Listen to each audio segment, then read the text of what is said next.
Hello everyone. ఇవాళ మీ day ఎలా ఉంటుందో మీ పార్ట్నర్‌తో చెక్ చేద్దాము. ఇవాళ మీ డే మీ పార్ట్నర్‌తో చాలా అంటే చాలా బావుంటుందండి. ఇవాళ మీ పార్ట్నర్ మీ మీద చాలా కేర్, లవ్, ఎఫెక్షన్ చూపిస్తారు.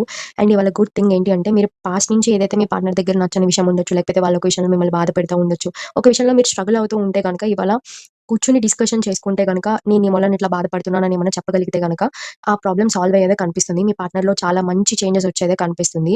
ఎవరికైనా మ్యాచెస్ వెతుకుతున్నా, ఎవరైనా పెళ్లి సెట్ చేసుకోవాలా లేదా ఈ పర్సన్ తోటి అని మీరేమన్నా అనుకుంటుంటే గనక ఇవాళ మీకొచ్చే ఏ మ్యాచ్ అయినా కూడా కొంచెం మంచి మ్యాచ్ వచ్చేదే కనిపిస్తుంది. ఒకటికి 2 సార్లు ఎంక్వైరీ చేసుకొని మీరు ప్రొసీడ్ అవ్వచ్చు. ఎందుకంటే వచ్చే పర్సన్ మంచి పర్సన్ లాగానే కనిపిస్తున్నారు. ఎవరైనా కపుల్స్‌కి ప్రెగ్నెన్సీ రిలేటెడ్ ఏదైనా ఇష్యూస్ ఉంటే గనక ఇవాళ మీకు ఆ ఇష్యూస్‌కి ఒక సొల్యూషన్ అయినా దొరుకుతుంది. లేకపోతే ప్రెగ్నెన్సీ రిలేటెడ్ ఏదైనా గుడ్ న్యూస్ అయినా వినేదే కనిపిస్తుంది. అండ్ ఇంకొక విషయం కపుల్స్ ఎవరైనా సరే పేరెంట్స్‌తో మాట్లాడాలి, పెళ్లి కొప్పించుకోవాలి అని చెప్పి ఎవరైనా అనుకుంటే గనక ఇవాళ మీరు మీ పేరెంట్స్‌తో మాట్లాడితే వాళ్ళు ఒప్పుకునేదే 100% ఒప్పుకొని మీకు పెళ్లి చేసేదే కనిపిస్తుంది. మీరు దాన్ని ట్రై చేయొచ్చు. ఇవాళ మీరు అవాయిడ్ చేసుకోవాల్సిన థింగ్స్ ఏంటి అంటే ఓవర్ థింకింగ్ చేయొద్దు మీ పార్ట్నర్ కోసము. అండ్ ఇగోకి వెళ్ళొద్దు. ఇఫ్ ఇన్ కేస్ పక్కన పర్సన్ మీ మీద ఏదైనా కోప్పడితే కూర్చొని మాట్లాడి సాల్వ్ చేసుకోండి. అలా సాల్వ్ చేసుకోకపోతే గనక ఇవాళ మీకు కొంచెం క్లాషెస్ వచ్చేదే కనిపిస్తుంది.